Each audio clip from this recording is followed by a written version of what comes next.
Good morning, good afternoon, good evening, depending which time zone you're in, and welcome to another webinar hosted by AMM, Science and Technology Committee. Today's topic is about,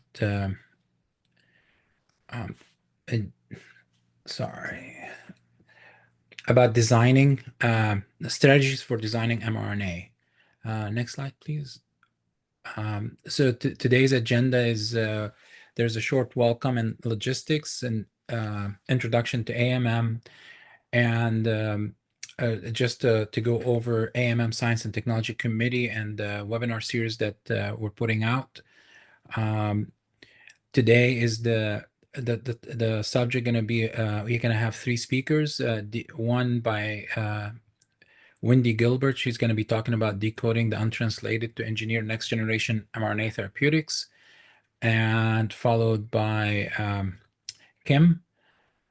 And she'll be talking about strategies for designing mRNA, the importance of the cap and the tail. And we close out with Daniel Kiss talking about RNA therapeutics, customizing the message for protein synthesis.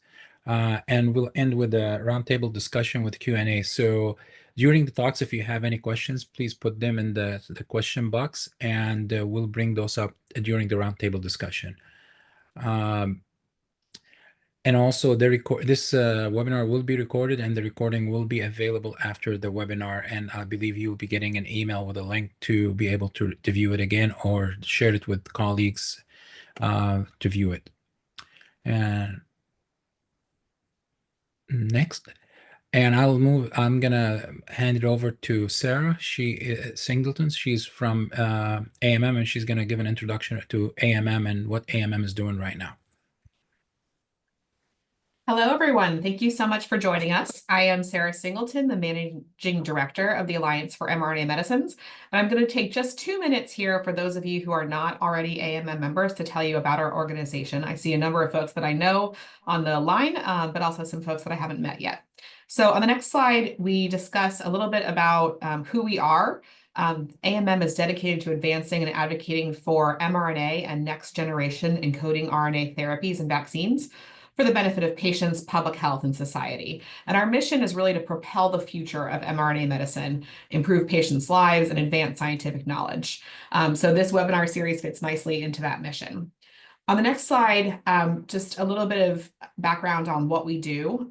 Our pillars of work are educating and demystifying the technology of mRNA, which is particularly important with policymakers and the general public. We engage with regulators, policymakers, and other stakeholders in North America, but also in Europe and Asia Pacific to advocate for policies that support innovation. We are developing the most comprehensive source of reliable mRNA sector data, and there's some information coming very soon on that front. And finally, we convene the community and amplify the work of scientists and organizations seeking to improve health. And today is, again, part of that mission.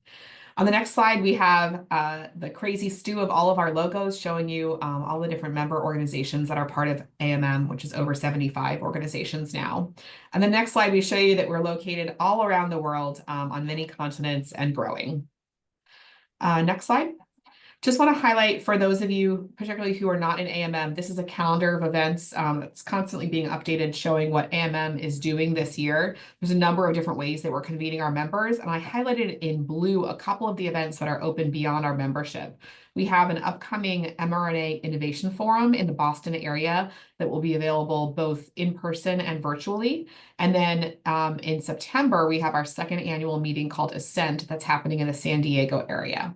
So if you go to the next slide, just if you want to hold the date for that, it's September 16th through 18th, and we welcome both members and non-members to come and participate for a great couple of days of sessions exploring all facets of the sector, the science, the regulatory, the business, and other areas that you might want to talk about at that meeting. So we really encourage your attendance, and if you have any questions about that, please let me know. But without further ado, I'll turn it back to Khalid to sort of orient us to this webinar and what you all came here today to learn about.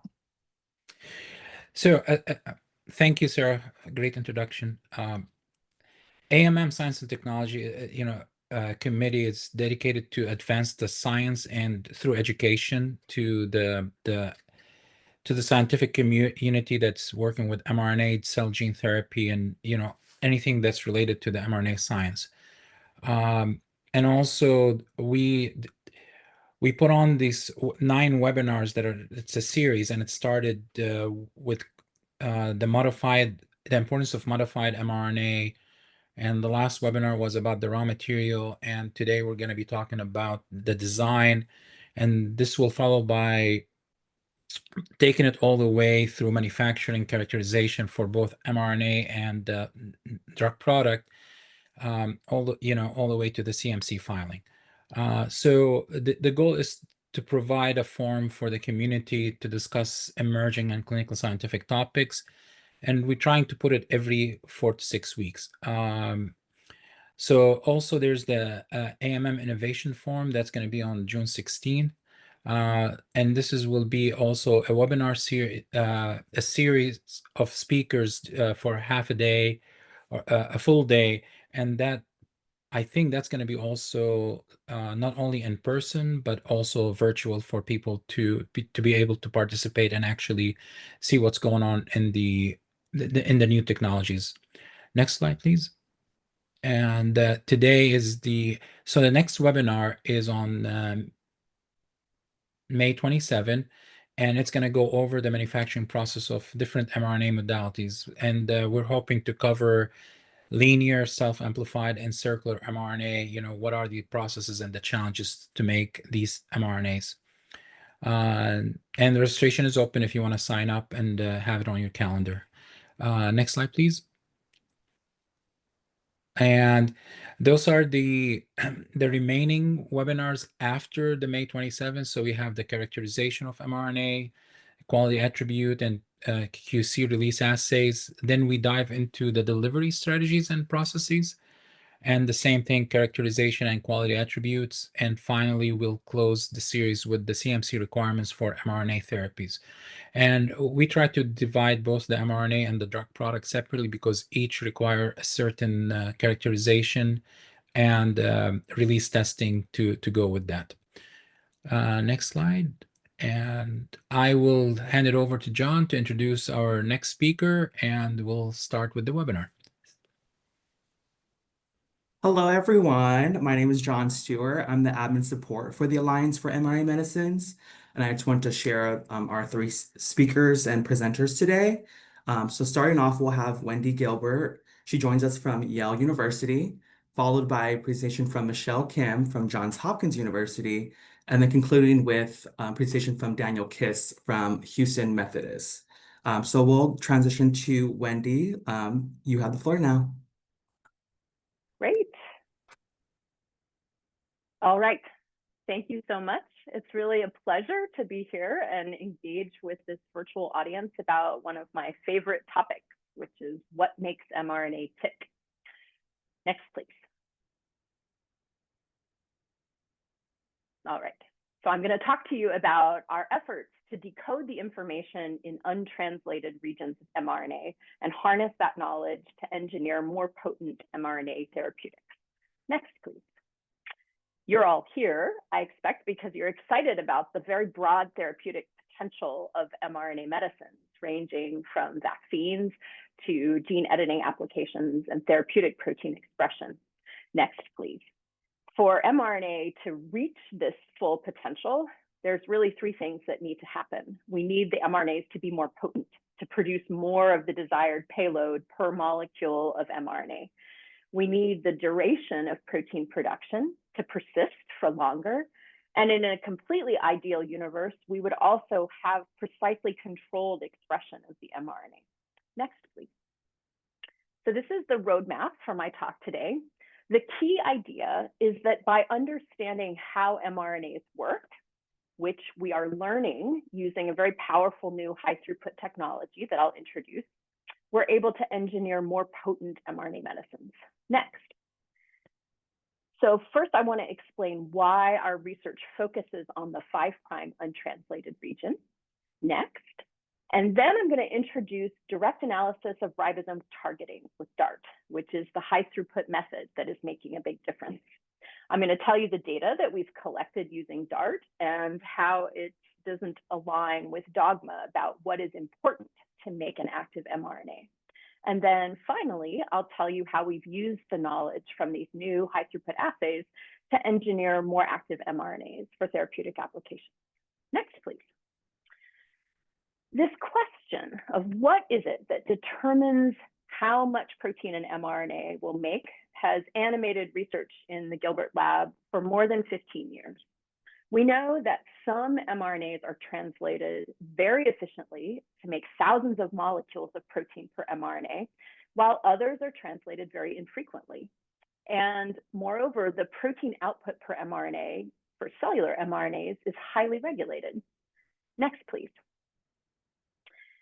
There are many different cellular inputs that affect the translational output of a messenger RNA at all stages of the process, from initiation through elongation and termination. Next, please.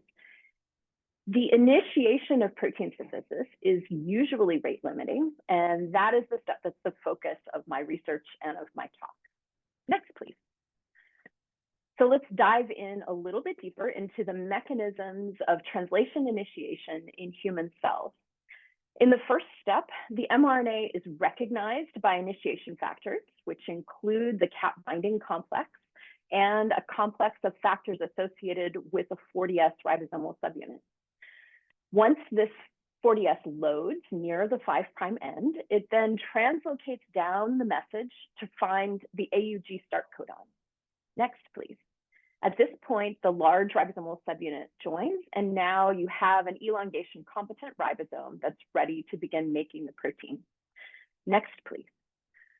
What I want you to notice on this slide is that the 5' UTR is the center of the action for each of these steps in the process of assembling a translation competent ribosome. And so, as you'll see in the next slide, it may not surprise you to know that the 5' UTR by itself is sufficient to confer very large differences in the translational output of a message. So Maria Rojas Duran, an excellent research scientist in my lab, tested more than 200 different 5' UTR sequences placed in front of a common luciferase coding sequence. And what you can see on the right is just a sampling of the data showing that changing the 5' UTR was sufficient to change the luciferase output per mRNA by more than 1,000-fold. So this is what we want to understand. Next, please. Our goal is to find the most active 5' UTRs. And next, please. This is a collaborative project between Cole Lewis, a terrific graduate student in my lab, and Li Ji, a fabulous postdoc in the lab of my friend and collaborator, Carson Thureen. Next, please. Direct analysis of ribosome targeting is a very high throughput activity-based assay to test defined 5' UTR sequences. So as you can see on the upper left, we start with a designed library of sequences. We can test tens of thousands in a single experiment.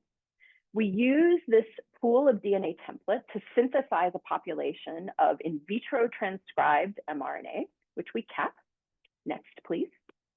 And then incubate this library of 5' UTRs in a cell-free translation extract and allow each mRNA to recruit one ribosome or not.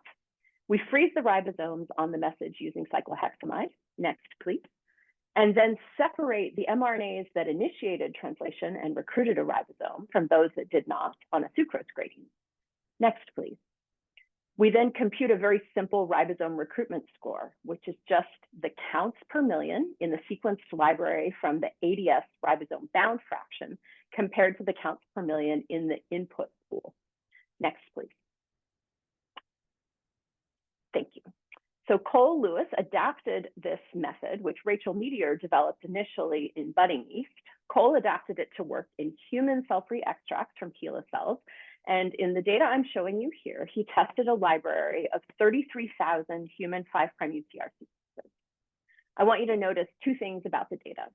First, in the scatter plot on the left, you can see that the observed ribosome recruitment scores spanned more than a 250-fold range of activity. And the second thing I want you to notice is that these data are beautifully reproducible. And this reproducibility gives us great sensitivity to detect differences in sequence-specific translation activity. Next, please. Now, critically, the activity measurements that we make tens of thousands at a time using DART accurately predict the protein synthesis activity of that 5' UTR in human cells. So in this plot, Cole and Lee have taken 10 human 5' UTRs whose activity spanned that 250-fold range, and then placed them upstream of luciferase, transfected the mRNA into human cells, and measured the luciferase output. And you see an R-squared of 0.88. Next, please. Okay, so DART is a very efficient way to screen the activity of lots of 5' UTRs. Now we want to know, what are the important features that drive differences in activity? Next, please. I'm a modern scientist, or I'm trying to be, so I asked an AI which 5' UTR features determine translation activity. And ChatGPT says length, long is bad, short is good. Secondary structure, secondary structures can be inhibitory. And Kozak sequence, the nucleotides around the start codon. Okay, so let's see if this is true. Next, please. We do see a global trend in our data that longer shows less activity. So in the plot on the left, we have binned UTRs in 20 nucleotide length spins, and then plotted the mean ribosome recruitment score for all of the UTRs of that length. However, as you see on the right, next, please. This difference in activity based on length is pretty small compared to the full range of what we observe in the data. Next, please. And at the extremes, one of the most active UTRs, HES1, is one of the longest ones in the library, and the 26 nucleotide MED7 UTR has very little activity at all. So length is not a big explanatory variable. Next, please. 5' UTR structure affects activity, but moderately and quite variably. So what you see in the histograms on the left are two quartiles of 5' UTRs separated based on the free energy of folding. And the example 5' UTR, whose secondary structure is shown on the right, is one that is highly folded and yet has very high ribosome recruitment score. Next, please. The Kozak sequence, the nucleotides that are flanking the AUG start codon, shown on the lower left, we tested systematically. We made a library of short 5' UTRs where we randomized the 10 nucleotides upstream of the Kozak, upstream of the start codon. And here we did see a global, weak but significant correlation between the Kozak consensus conformity and the ribosome recruitment score. And as expected, we saw that the nucleotide identity at the -3 position was particularly important. Next, please. However, this is not really relevant to explaining the range of observed activities, because almost all natural human 5' UTRs have a good Kozak. And of course, almost any therapeutic mRNA that you would design would have an optimal Kozak. Next, please. Okay, so we made a very simple model taking these three known dogmatic features of 5' UTRs that are supposed to affect ribosome recruitment: the length, the free energy of folding, and the Kozak consensus. And altogether, we could predict about 28% of the variance in the data. This is highly significant, but it's not telling us most of what's going on. Next, please. So, caveat emptor. ChatGPT is good for some things, but not everything. Furthermore, I want to emphasize that these features of 5' UTRs that are mentioned in the introductions of most papers about translation initiation mechanisms are dogmatic and are not particularly explanatory. And they really don't tell us what we want to know, which is, what are the features that allow for very high ribosome recruitment activity? Next, please. We decided to take an empirical approach to answer this question and leverage the throughput of the DART experiment. So we started with the 100 most active 5' UTRs and the 100 least active. And then we made systematic 6 nucleotide deletions, scanning along from the 5' end to the AUG. And on the right, I'm showing you one example where we started with a parental 5' UTR, TMS B15B, that had high activity, and compared each of the 6 nucleotide deletions activity to the parent. And what you can see here, shown in the 2 groups of dots in red, is that deleting the first 6 or the second 6 nucleotides strongly depressed ribosome recruitment. And so we infer that there is a translational enhancer that is present in that region. Next, please. Overall, more than a third of these 6 nucleotide deletions significantly affected ribosome recruitment. I want you to think about that. I was really struck by this result. It says that very short linear sequence motifs have important regulatory information that determines the protein output of the mRNA. Next, please. We noticed that deletions at the cap proximal region, the first 6 or the second 6 nucleotides, more often significantly affected ribosome recruitment, and the magnitude of effects were larger. Next, please. We also saw a global trend related to the nucleotide composition in this region. So every time we delete the first 6 nucleotides, we move a new 6 nucleotides to that cap proximal position. And what you can see in the bar plots on the left is that deleting uridines in that cap proximal region reduces ribosome recruitment, and increasing the number of uridines increased it. And we saw the converse trend for adding or removing G nucleotides. Next, please. This trend holds across all 33,000 UTRs in this experiment. So if we look at the most active 10%, they tended to have a high frequency of uridines in the first 6 nucleotides and a low frequency of guanosines. And the opposite trend was true for the bottom decile. Next, please. We do not know what is responsible for this stimulatory effect of cap proximal uridine in human translation initiation, but we have a mechanistic hypothesis that we're intrigued by, because previous work from my lab showed that in yeast, the cap binding factor EIF4G1 specifically binds to an oligouridine motif. So we're now testing whether this is also true for the human UTR. Next, please. Okay, as you all know, therapeutic mRNAs currently don't contain any uridine at all.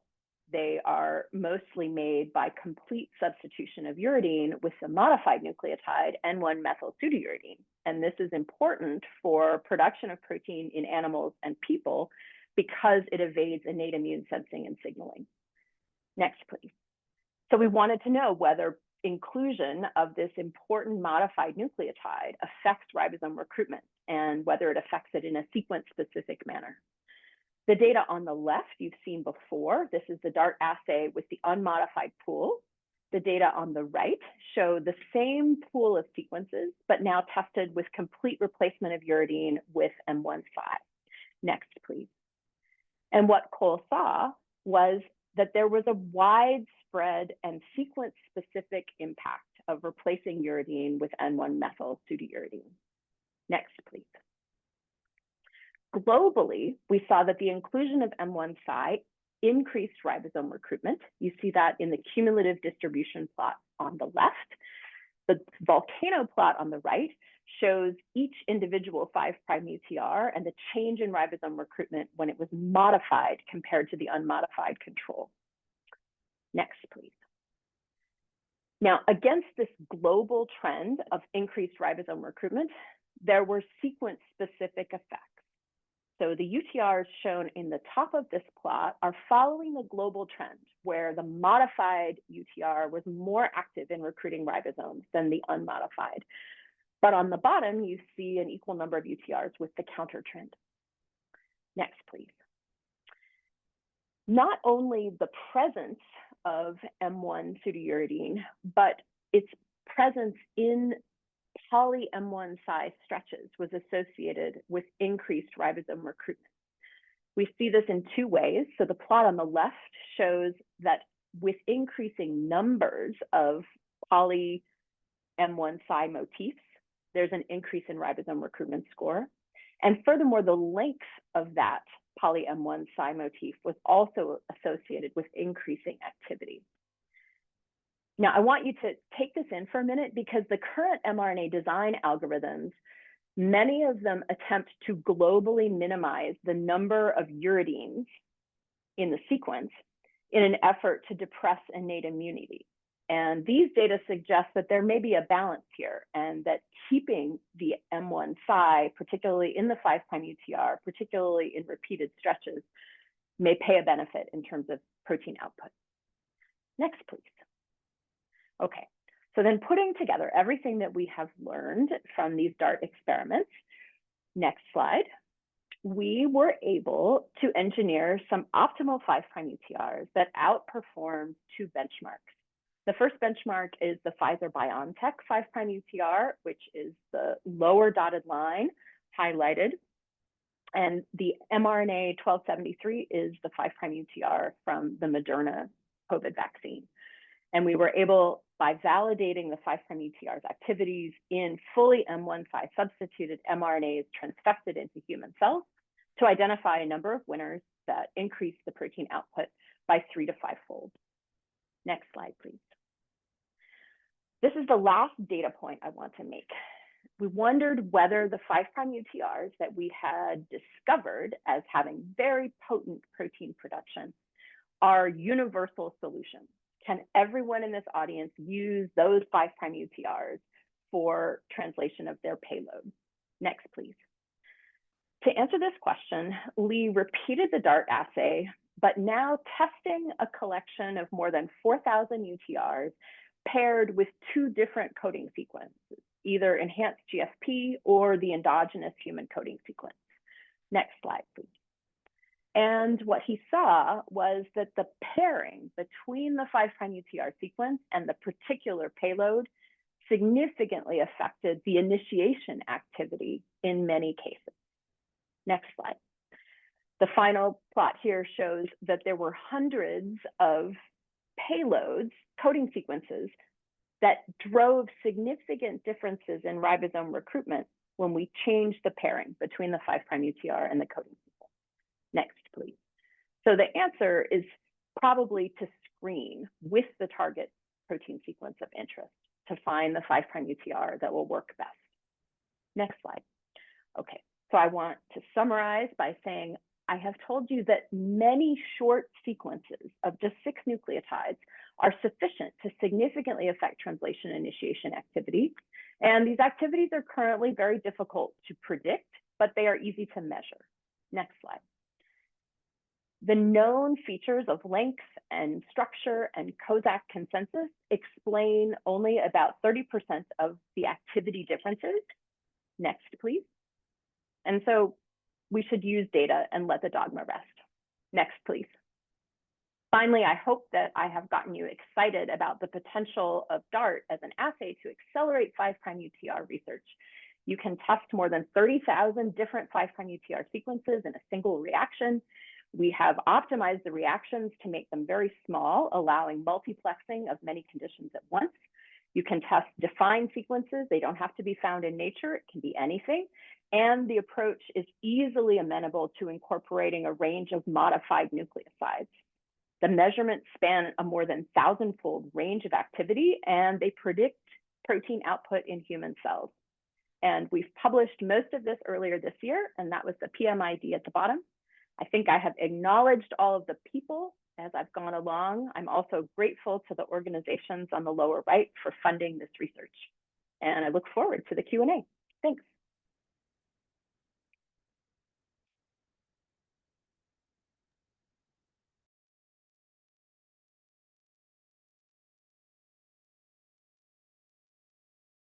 Hi, I'm Michelle Kim.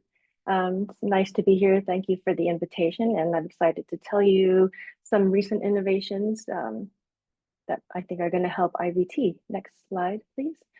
So what I'm going to tell you about the importance of the 5' cap and the poly A tail on the end of mRNAs. Next slide, please.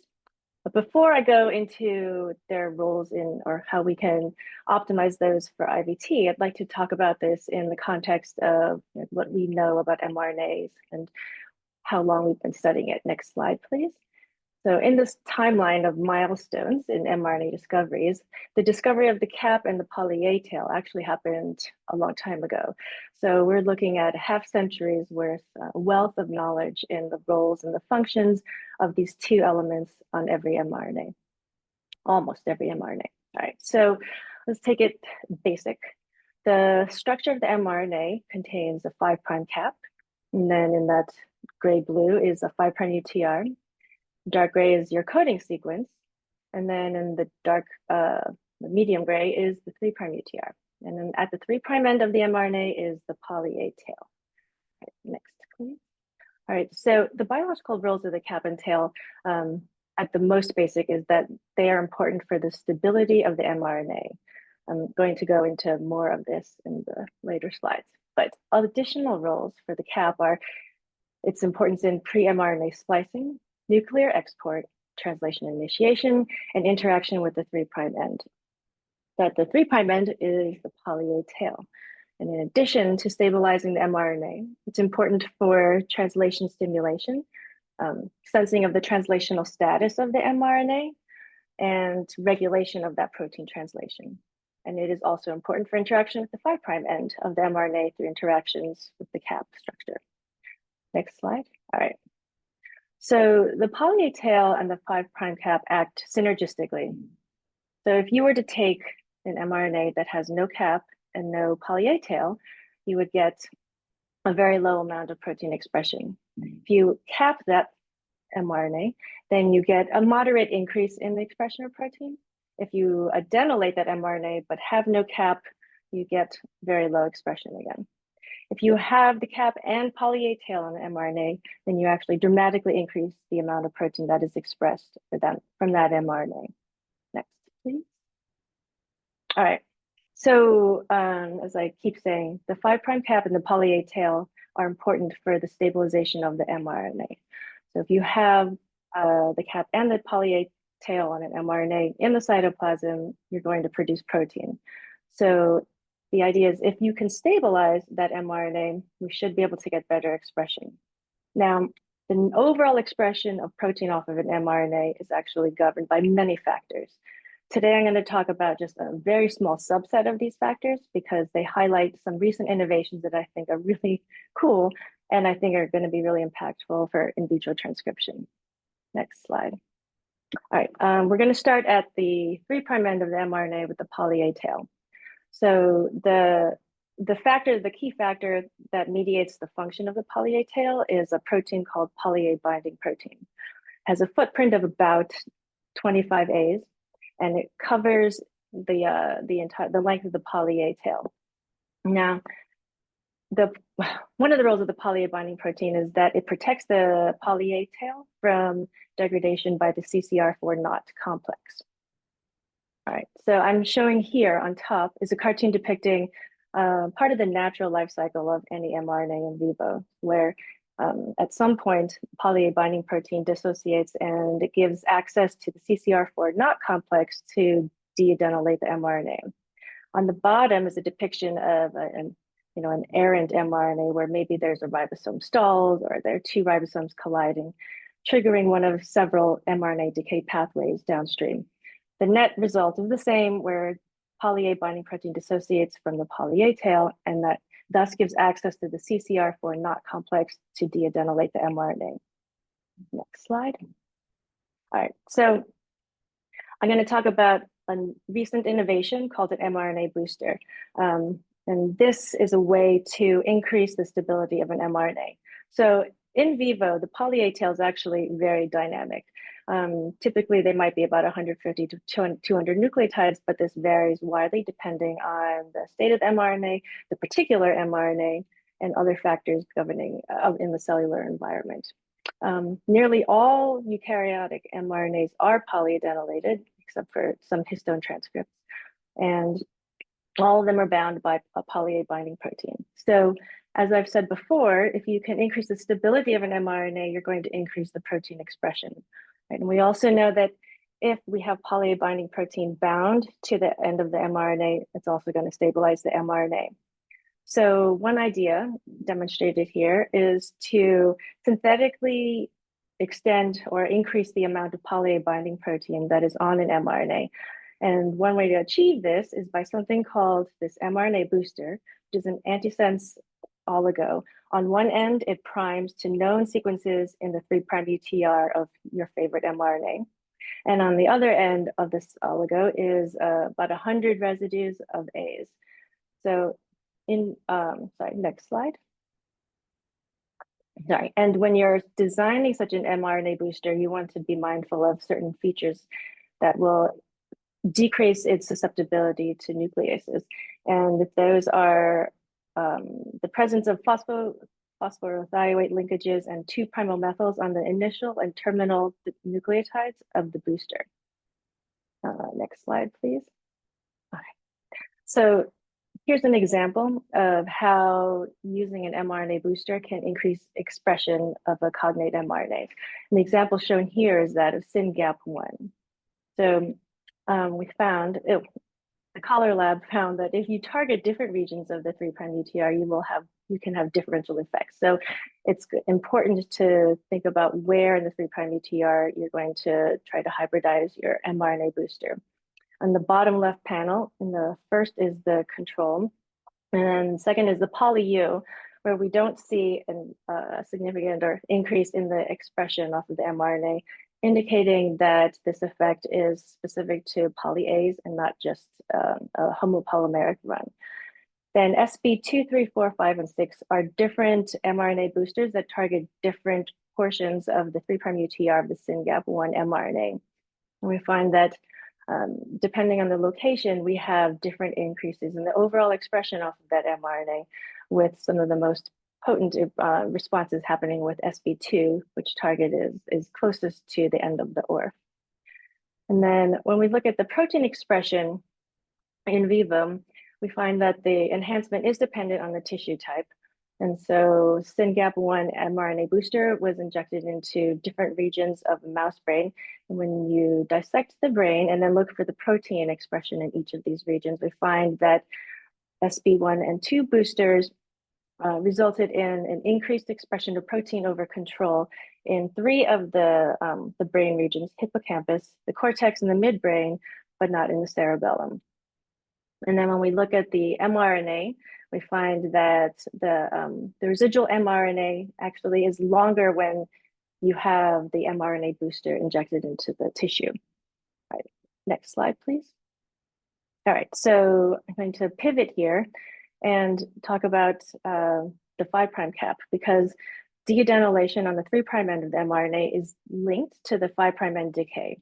So once an mRNA is deadenylated, it triggers a pathway where there is subsequent decapping of the mRNA, shown in red. And then once the mRNA is decapped, the 5' end of the mRNA is then vulnerable to XRN1 nuclease. Next slide, please.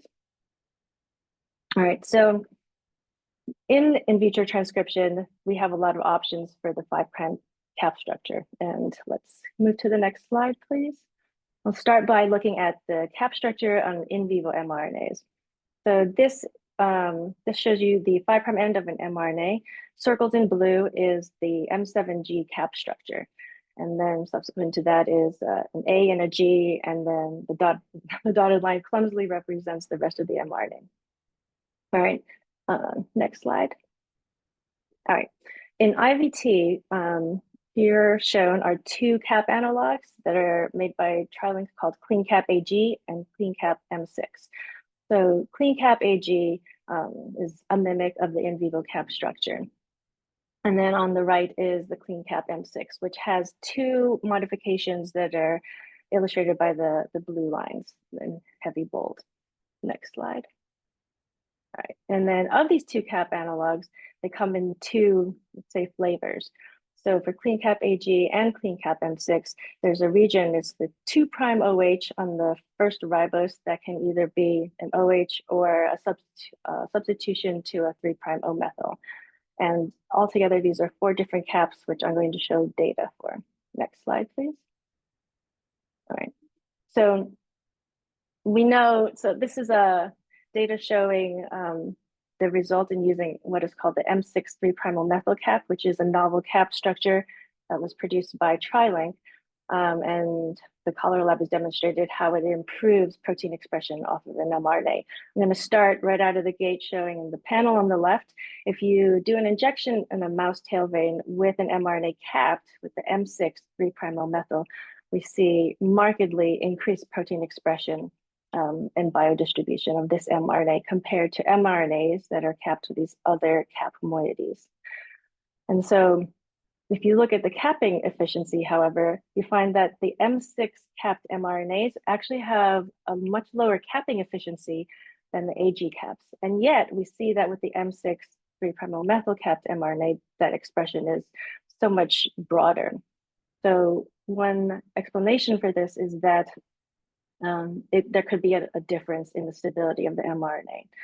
And if you look at the EIF4 binding affinity to a M6 3' methyl capped mRNA, you find it actually is quite less affinity, has a lower binding affinity than the AG 3' OH cap.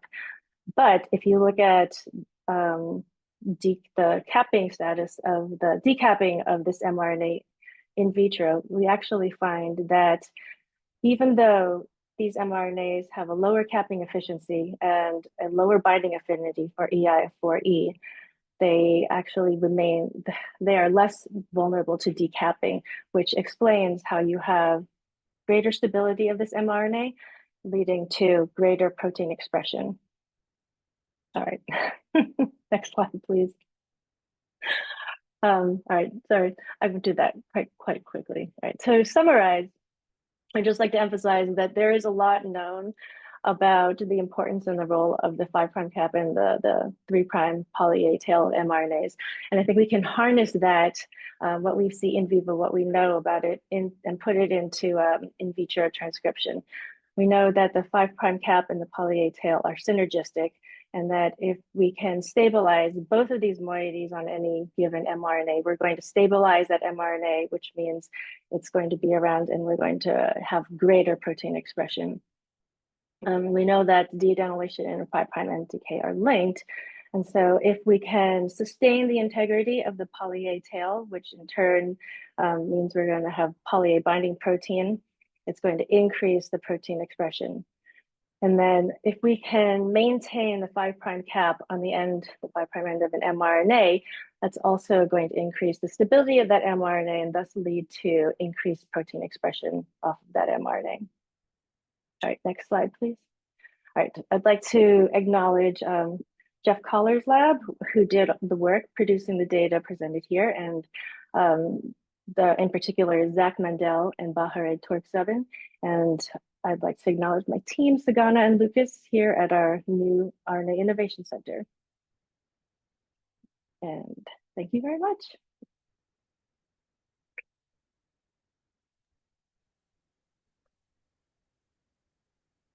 Hi there, I'm Daniel Kiss, and I have the terrible misfortune of going after 2 such fantastic talks given by Dr. Gilbert and Dr. Kim. Really great science. I'm really a fan. So I'm going to tell you about the peanut butter and jelly in this sandwich, the coding region of a messenger RNA therapeutic. Next slide. And a brief outline, I'll tell you the landscape of RNA therapeutics right now. I'll talk to you about codon optimality and how it relates to mRNA decay, translation rate, and co-translational protein folding. And I'll give some detail about exogenous RNA and codon optimality and how it modulates cellular stress and innate immune responses. And then talk about how circularization of the RNA or modified nucleotides affect that. Next slide. So we all know mRNA therapeutics are a versatile toolkit. Next. And we RNA therapeutics started off with unmodified messenger RNAs. These are no longer a clinical platform, but as you'll see in this talk, they're very useful research tools. Next slide. You've already heard a lot about modified messenger RNAs, and these were first approved in December 2020 for the COVID-19 vaccines. Next slide. And then there's a new RNA platform, self-amplifying RNA. These were approved a year and a half ago also for a COVID-19 vaccine. And next slide. The last one is the circular mRNA platform. This just entered clinical trials at the beginning of March of this year. So it's considered to be an up-and-coming therapy platform. Next slide. So to get right into it, codon optimality refers to the non-uniform decoding rate of each of the 61 amino acid encoding codons by the ribosome. There are lots of contributors to codon optimality, and they affect a lot of different things. Next slide. So fundamental to the idea of codon optimality is that the synonymous codons are not the same. All codons are not equal. For example, the GUU codon is strongly disfavored when it comes to translation rates and RNA stability, while the GUG is strongly favored. Next slide. And basically, by engineering the coding sequence, by choosing different codons, you can increase protein expression and translation efficiency, which also increases stability of the RNA. And we have some data that it could reduce the intrinsic immunogenicity of the RNA. Next slide. So here's an example of fourfold degenerate codons, some of them being most optimal to the right, some of them being less optimal to the left. Next slide. So the important thing is that there is no agreed upon way to quantify the optimality, the codon optimality across a messenger RNA. We don't have a measure that we can use. The closest thing that we have is codon adaptive index, which was devised by Phil Sharp back in the late 80s. And it measures the usage of synonymous codons of a gene and looks compared to the reference set for that organism. It's just an approximator of optimality, and it's not perfect, but it's something that's easily explainable and usable. Next. So here are the CAI scores for a bunch of human coding regions. Beta-actin, and this is not a complete sampling, but beta-actin is the highest one that I came across at 90. ATM at the bottom is the lowest one that I came across at 68%. And the two COVID-19 vaccine, linear mRNA vaccines, are in the mid to upper 90s. In general, smaller proteins tend to have higher optimality scores, but there are certain large proteins like the myosin heavy chain one that has a very strong optimality score. Next slide. So next slide. This is just a longer list, and here's actin and ATM once again, highlighting that human optimality scores generally range from about 90 by CAI score to the mid to upper 60s at the low end. Next slide. So codon optimality is based on a number of different things. The simplest idea and the simplest explanation for it is that if there's an abundant number, there's a high copy number of the cognate tRNA, then there's a lot of tRNA there to decode each codon. Therefore, the ribosome can move quickly as it doesn't have to sample many tRNAs to insert the right amino acid. With the reverse being true for non-optimal codons, where they're rare, the tRNAs are rare, so the ribosome has to wait for the right tRNA. Next slide. So this corresponds to an idea that messenger RNAs that are enriched in optimal codons translate quickly, non-optimal ones translate fast. Therefore, if you're translating the same length of messenger RNA fast, you're making more protein. If you're doing it slow, you're making less. Next slide. There's also a good amount of data, and starting back in right around 2013, 2014 from Jeff Coller's lab, showing that codon optimality is also tied to the degradation rates of the different mRNAs, with highly optimal sequences having lower degradation rates and poorly optimal sequences having higher degradation rates. Next slide. So a brand new paper in bioRxiv, I think it just came out 4 days ago, suggested that this could possibly be in relation to translation elongation factors, which are enriched in ribosomes that are translating highly optimal regions. Next.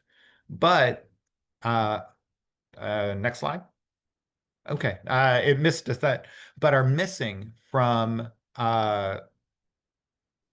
ribosomes that are translating poorly optimal stretches. But the important thing to remember is maximal codon optimality could be bad. There are certain messages and proteins that fold very rapidly into their proper functional shape.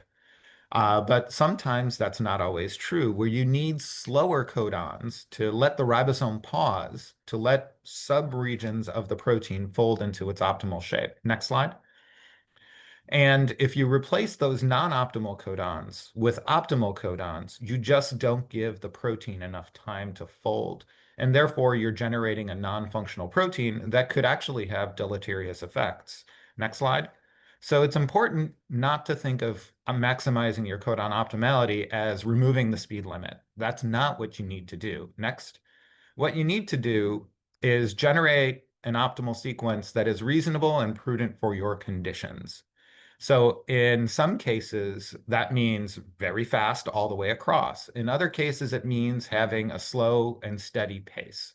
Next slide. So the decoding rates matter. Next slide. So and here's an example for it, just with a quick sentence where each letter is a codon. The punctuation and spaces are after slower codons. So when you read the sentence, let's start baking. Our grandmother, I hear she makes a great pie. You can actually read it. But if we encode this same sentence with all maximal optimal codons next, it doesn't give you any time to put this punctuation, put the spaces, and it's very hard to decipher. But there are some cases where it's even worse, where you can change the meaning, next slide, by the way the pauses are made. So let's start baking our grandmother. I hear she makes a great pie. That's a very different sentence from the first one. Next. So since every talk seems like it has an AI slide for some reason, I didn't ask ChatGPT, I asked Google Gemini. Next. About a story about the tortoise and the hare. Next slide. And fortunately, Gemini was very familiar with this story. Slow and steady wins the race is the short version. Next. So I asked it to make an image of the tortoise and the hare race. Next. And next. So it came up with a pretty good image. Next. And in this case, obviously, the highly optimal coding sequences are the hare, and the lower optimality coding sequences are the tortoise. So we need to, next, get a fusion of these different sequences and strategies so we can maximize the strengths of both while minimizing the weaknesses of each. Next. So what we need is not a tortoise. We don't need a hare. We need, next, a torta-hare. So we need a coding sequence that has both of these features. But honestly, the smile of this thing kind of freaked me out. So I asked it to draw another picture that looked a little bit faster. Next slide. And it gave me this, which I thought was okay, but I wanted it less cartoony. So it gave me this six-legged creature. But anyway, I think I get my point across that we need to take features of both of these strategies for translation and maximize their strengths. Next slide. So how can we evaluate codon optimality? Next. And we used a dual luciferase reporter assay to test it. So the important thing about these dual luciferase reporters is that when you're putting in the reporters, you're actually putting in two different RNAs in our case. We have our test RNA, where we change the optimality of the transcript. And then we also have a control reference RNA. And this is usually also a luciferase transcript. So your test luciferase, for us, we tested all of them: firefly luciferase, nanoluciferase, and ranilla luciferase. And our control was almost always firefly or ranilla luciferase. But the assumption with these luciferase assays is that the control luciferase activity is staying constant. And you can use that to normalize your test activity. Next slide. So what we did was we transfected in the messenger RNAs for the two luciferases and measured the signals 18 hours after a single transfection. We have 3 different cell lines, HEC293, U2OS, and RPE19s. And we tested both unmodified and modified RNAs. I'm going to start with the unmodified results. And I must stress the amino acid sequences of the luciferases are identical, although in some cases the codons used are 75% different. Next slide. And I need to highlight this is work done by a fantastic postdoc of mine, Dr. Chodiwat Sefati, and he did just about every bit of work shown here. To give you an idea for the different luciferase sequences that we're using, the non-optimal sequences are direct from Promega's marketed sequences, and they range between 73 and 66, which is at the bottom end of human coding sequence optimality when you're judging by CAI. The U content, we dramatically reduce it in line with most RNA design strategies. I'm not sure that's the best idea after hearing Wendy's talk. If we're reducing U's, we're increasing GCs, and our optimals have a considerably higher GC content. And by the minimum free energy here, the lower minimum free energy shows that our optimal messages are more likely, more highly structured, and more folded. Next slide. So as I said, we're going to start with unmodified linear RNA as our first one. Next. And here are the results when we put in unmodified linear messenger RNA, including either Ranilla luciferase or Firefly luciferase. The optimal output is shown in the pink bars. The non-optimal output for the same coding region is shown in the black bars. Next slide. And we were surprised. We saw huge differences with Firefly and Ranilla luciferase, but when we looked at nanoluciferase, we saw barely any difference. And importantly, we used the same formula. Obviously, these are different sequences for the protein, but the formula that we used to generate these optimality strategies were the same. So if it was reproducible in Ranilla and Firefly luciferase, why didn't it hold true in nanoluciferase? Next slide. So this is where I have to remind you again about the system that we're using. So we used both the test luciferase, which is the only thing that we're showing here, and then a control to normalize it. So we divided the test luciferase signal by the control to get our normalized number. So keep that in mind. Next slide. So I wanted to look at just the raw activity coming off the plate for each of these, and that's what's shown here. Next. And what you can see is that there's a dramatic difference between the activity of the test luciferase between the optimal and non-optimal sequences. And that's even true for nanoluciferase, where we saw no difference in the normalized data. And this was a surprise. Next. So we looked at just the activity of the control luciferase transcript as well. And here you'll see the same formula here. And this is important. The control transcript is the same. It is not optimal or not. The control is always a non-optimal Firefly luciferase or a non-optimal nanoluciferase for the last lane. But here, next slide, you can see that there are big differences in expression of the control transcript based on whether it was transfected with a optimal or non-optimal test RNA only. That's the only difference. Next slide. And these are showing the data side by side. And you can see, especially in the nanoluciferase lane, essentially the change in the expression from the control RNA is what washed out the differences in nanoluciferase. Next slide. So what we observed is that the codon optimality of the test RNA exerts an effect on the signal coming from the control RNA. We did not expect this, but next slide. But before we get carried away, we're dealing with two luciferases. Could this be an artifact of the luciferase reporter system? Next slide. So we did an experiment that was slightly different. We took our test luciferase RNAs, but instead of using a luciferase control RNA, we used enhanced green fluorescent protein. And then we co-transfected these into cells and used an IncuCyte to quantitatively measure the GFP signal. We're not even measuring luciferase signal at all. We're just looking to see if that optimal or non-optimal luciferase RNA affects the expression of the control eGFP RNA. Next slide. Next. And what you can see here is the same phenomenon, where these are measuring only GFP signals by mean fluorescent intensity. And you can see that transfecting in an optimal transcript increases the expression from the GFP RNA, which was rather a surprise. Next slide. And the expression changes are roughly consistent with what we saw earlier with the luciferases. Next slide. So we know it's not an artifact of the luciferase reporter system. Next. So what is going on? Next slide. And one of the things that we've known is that when ribosomes get too crowded on a message, which is one of the possibilities for a non-optimal coding sequence, since the ribosomes are taking a long time to move through the message, it can trigger different stress responses. And this could be either via ribosome collisions, just ribosome stalling, lack of elongation factors, a large number of things.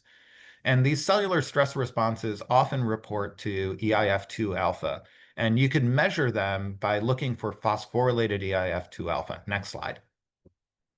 So Chodawat did these experiments, and we used nanoluciferase, vanilla luciferase, and firefly, the same things that we've been using. And we've been these are Western blots. The bottom two are the loading controls, tubulin and total EIF2 alpha. And then looking at phosphorylated EIF2 alpha at the top. And what you can see is in every case, non-optimal luciferase reporters generate more phosphorylated EIF2 alpha than the optimal versions. Next slide. So our first hypothesis was that the integrated stress response was decreasing global translation. We also thought possibly innate immune activation could be playing some sort of role. Next slide. And Chodawat did a ton of qPCRs looking at the activation of different innate immune response sensitive transcripts. And without exception, the non-optimal message induced more expression of these innate immune sensing genes than the optimal. Next slide. So what about other RNA platforms? All the work I've shown you before was with unmodified linear RNA. Like I said, a valuable research tool, but not a tool for the clinic. The clinical tool is the modified M1 pseudo-U containing RNA, and we also are interested in circular RNAs, so we tested those as well. Next slide. So using these three different platforms, the unmodified linear RNA was performed again exactly as we would expect, where we see a large spike in phosphorylated EIF2 alpha. The modified linear RNA, almost no spike. So Dr. Kariko earned her Nobel Prize, all right. And then circular RNA also had a greatly diminished amount of phosphorylated EIF2 alpha, also suggesting a lower stress response in response to circular RNA. Next slide. And this held true for these different innate immune sensing genes, which were dramatically reduced when we used either modified nucleotides. Those are the middle pair of each of these. Circular RNAs are the last pair of each of them. And in every case, it didn't matter which platform we used, just about every case, we saw that optimal messages induce these innate immune sensing genes less than the non-optimal messages. Next slide. So to summarize what we saw, next slide, we saw changes in the integrated stress response, next slide, in innate immune activation. We also did experiments looking at global protein degradation as an explainer. For this, I don't have time to show you those data, but those experiments showed that global protein degradation rates were the same in our system, so that was not a possibility. Next slide. So how does codon optimality affect RNA lifespan? It's a very important question, but it's a hard one to answer because the reporter proteins that we often use have really long lifespans in cells. Next slide. So we made a degron-containing system to decouple protein expression from RNA lifespan. Basically, by degrading the protein very quickly, we know that if we're seeing protein expression, it's because the RNA is still there being translated. Next slide. And here are the data to show that our degron systems actually work in multiple different cell lines. So at time 0, we added cyclohexamide to inhibit translation, and we looked at how quickly the signal of each of these reporters fell off after the addition of cyclohexamide, which blocks the translation.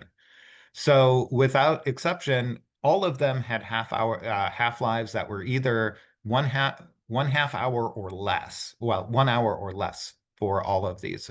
So these told us that if we're measuring, if we still see luciferase activity after 8, 24, 48, or a longer time point, that we are actually extending the timeline of that RNA's life. Next slide.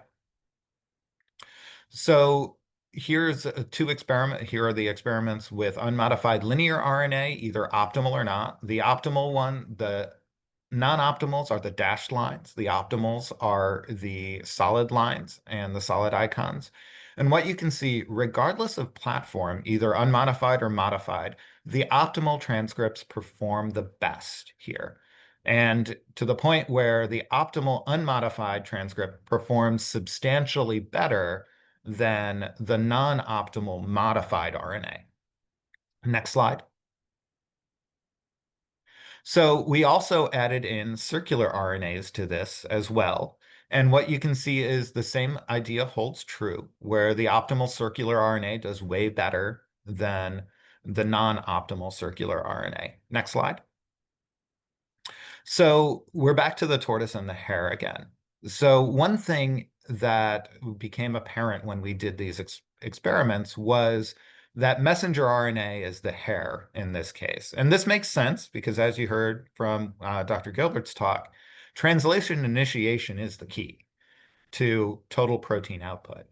And cap-dependent translation has been known to be much more efficient than iris-driven translation from an internal ribosome entry site, which is required to translate from a circular RNA.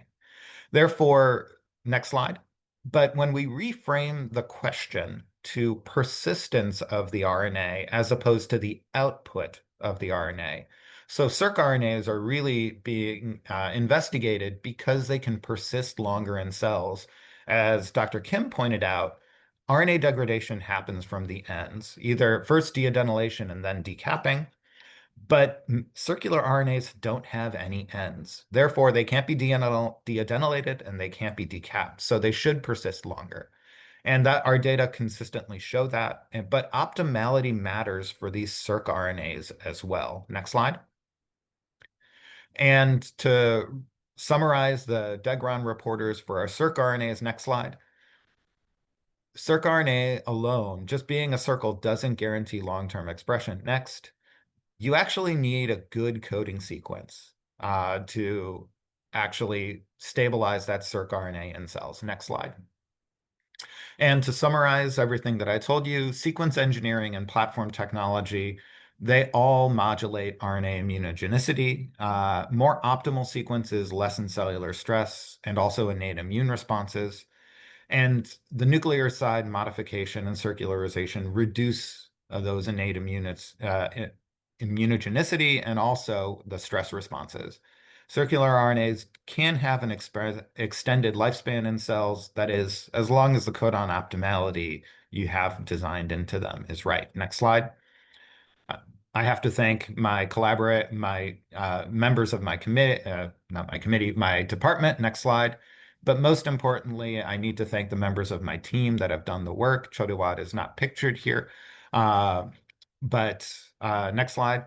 And all of the funding organizations that gave me the support to do this work.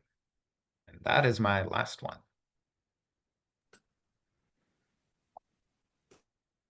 Thank you, everyone. Truly appreciate it. Enjoyed the talks, and we can go now into the Q&A sessions. We got a few questions that were posted. I can start with the first one. This goes to Wendy. How cell type specific is the UTR activity, and is the UTR for kidney cells different than the brain cells when you're doing the work? Yeah, thank you very much for the question. So since we published this first paper in HeLa, we've now repeated a DART screen on 12 different human cell lines from 4 different tissues of origin. And the activity is surprisingly consistent across the different cell lines. We do find examples of cell type specific activity, which is what we were looking for. But overall, the UTRs that are super active in HeLa are super active in PC9 and HepG2 and HCT116.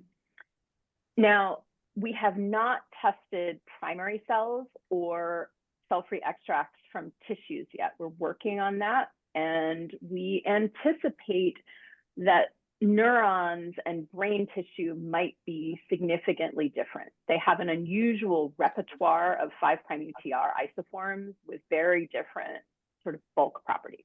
So stay tuned. But 12 out of 12 cell lines, most UTRs were pretty similar in their activity, and very cell type specific UTRs were rare. Okay, thank you.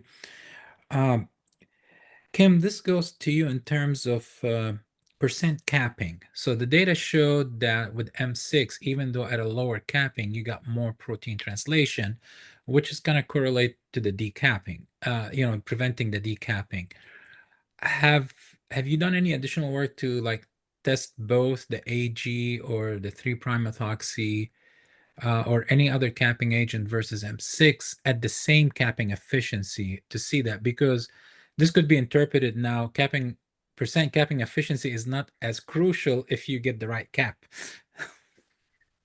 Correct. So there is comparison between the other 3 moieties, the AG, OH, and 3'-methyl, and the M6 OH. And right, so the question is, if you have another cap analog that also has diminished capping efficiency, does that have the same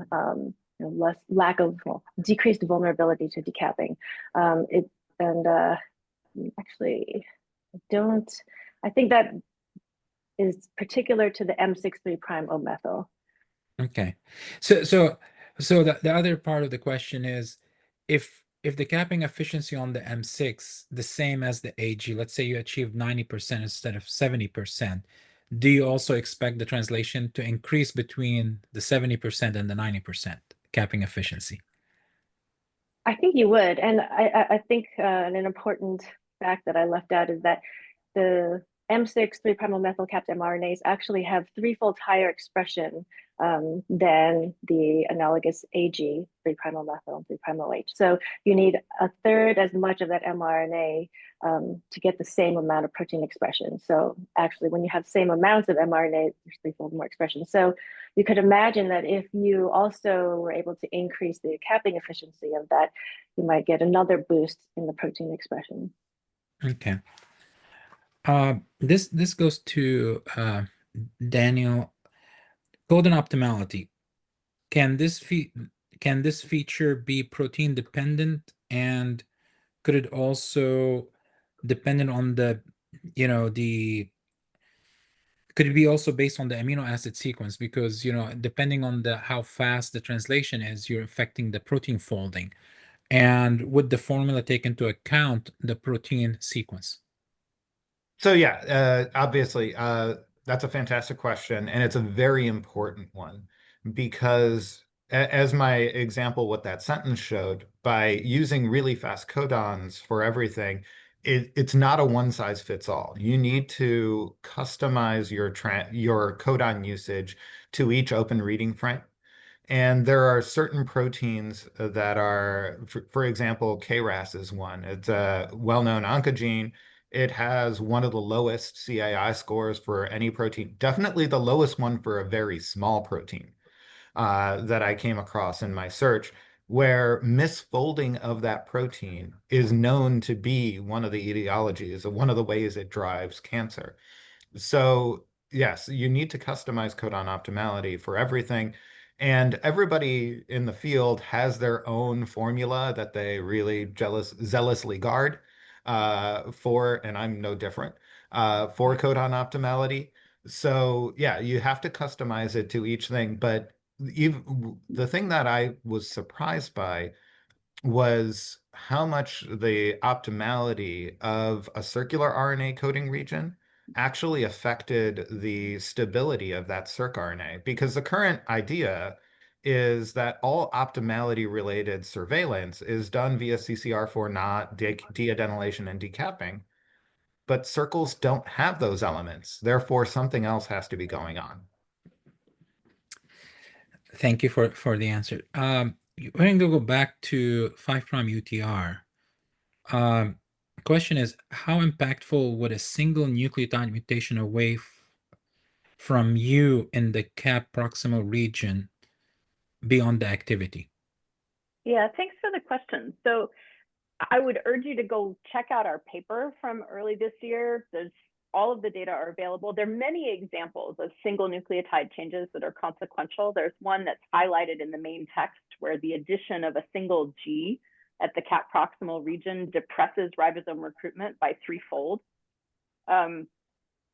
Not all uridines are equally consequential. So I would say one of the puzzles is how context dependent the effects are. But single nucleotide changes can have substantial effects by mechanisms that remain to be elucidated. Okay, thank you. Regarding the poly A tail boosting, that's really interesting, but that adds how complex it is to characterize that poly A tail branch poly tail that you put on, and what kind of analytical method you use for the characterization. You can use mass spec. I think you can. One of the readouts is how many poly A binding proteins are on that 3' UTR, because that's the mediating protein. So you could do a comparative analysis of how much poly A binding protein is on your message of interest. And those branches, does the length is critical, or it could be, what is gonna a generic length would be for those branched polyas? So the data I showed are 100 A's, so that's going to be about 4 poly A binding proteins per booster, and that seems to be sufficient to elicit that effect. Certainly, you could try for longer, but there's the balance of what you can synthetically produce and what is effective. So, okay. But yes, 100. Yeah.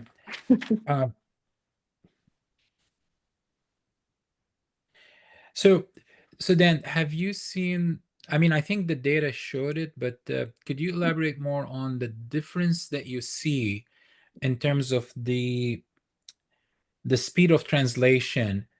How does that impact it if you're substituting uridine for N-methylpseudouridine? Does putting any different modified nucleotide have an impact on the speed of the translation?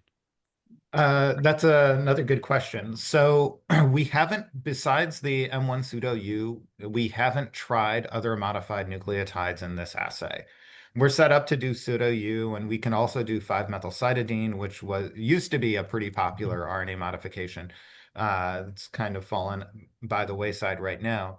But we do know, I believe the data do show that the M1 pseudo U versions have a higher output, protein output, just the raw signals are higher.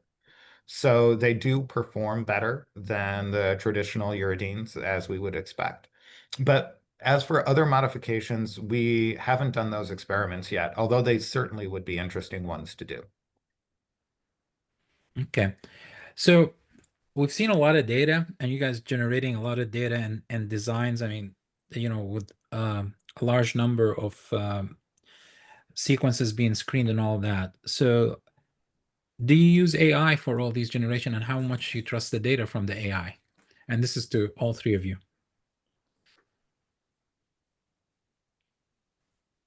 I think that's the path forward. Yeah, so we're exploring different modeling approaches, both CNN and also large language model. I would say we obviously think it's promising, so we're trying, but we don't have anything yet that's really great. Yeah, my 2 cents on it is AI, like Wendy's slide showed, ChatGPT sometimes might be wrong. It's a complex subject. There just isn't enough training data to really, I think, have an AI that I would feel comfortable with. However, the amount of data, as you said, that is being generated in this space is growing rapidly. So as more data is available to feed in to the right AI system, it could possibly be the future. Yeah. So, Ooh, can I ask Dan a yes, question? sure. I'm wondering something specifically that maybe AI would have enough data to look at is the distribution of slow codons within protein coding sequences. You alluded to the potential importance of that for folding the N-terminal domain before you move on. So I'm wondering what you're thinking about that, and maybe more broadly about how you design not only global codon optimality, but punctuated codon optimality. No, that's a fantastic question, Wendy, and that is an aim of one of my grants. So Fund it. So you are on it.